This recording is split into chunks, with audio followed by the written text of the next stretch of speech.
electricity bills went 27% higher than inflation. Well, yeah, I mean, okay, so we've been talking about inflation's now, well, 2.7% annual.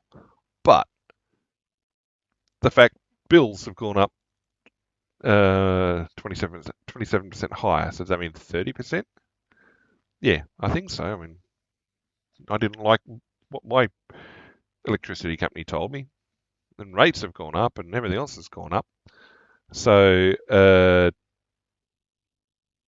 it doesn't seem like much, 36 cents to 39 cents per kilowatt hour in a couple of years, but that's 10%, a bit over 3 cents, or just on 3 cents, and that doesn't count into taking into account supply.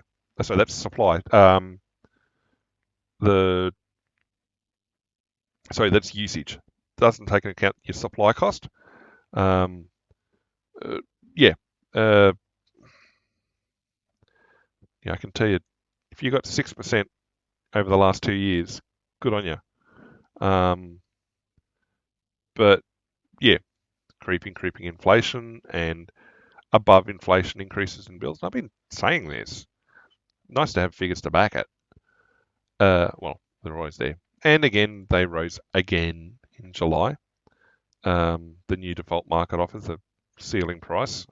And that's the thing. If you set a ceiling price for a market value, it's going to hit that for things like electricity supply and things like that. You see it in planned economies sometimes where they'll set a ceiling price on the supply of a certain item or goods, and the problem is if that price is set unrealistically, then people are either going to go to the black market or it's always going to be at that cap because every time you move the cap up, it's trying to re-expand to capture what the free floating market rate should be for various reasons. And so it's one of those things that, yeah, having ceiling prices set can be dangerous, very dangerous to the cost of the real cost of goods.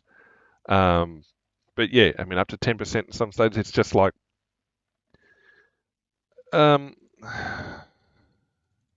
increasing transmission and wholesale energy costs. We know it's not welcome news for consumers in the current cost of living environment.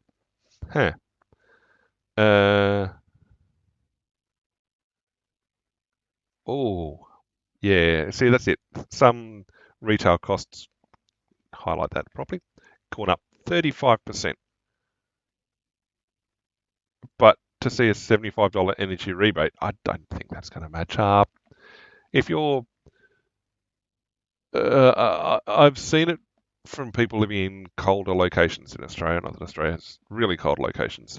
Um, the cost per kilowatt hour or the equivalent cost for heating and gas uh, can be basically, well, BTUs are British thermal units, they're not really used as much. But the cost to heat with gas versus electricity is within a couple of percent of each other. And used to be within a couple of percent of each other.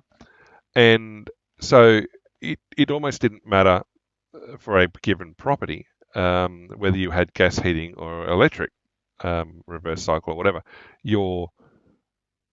The amount of energy you needed to heat the space was basically the same. Thermodynamics. You can't change that. And it just so happened that the market supply rates and everything else turned out within a couple of percent of each other.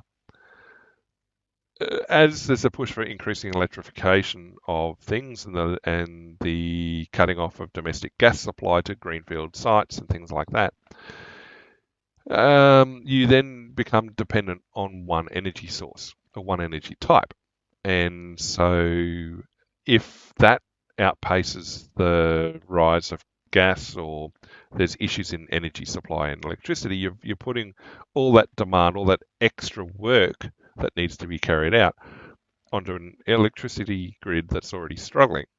And I mean, the idea is that over time, as more renewables come online, there's better supply and everything else.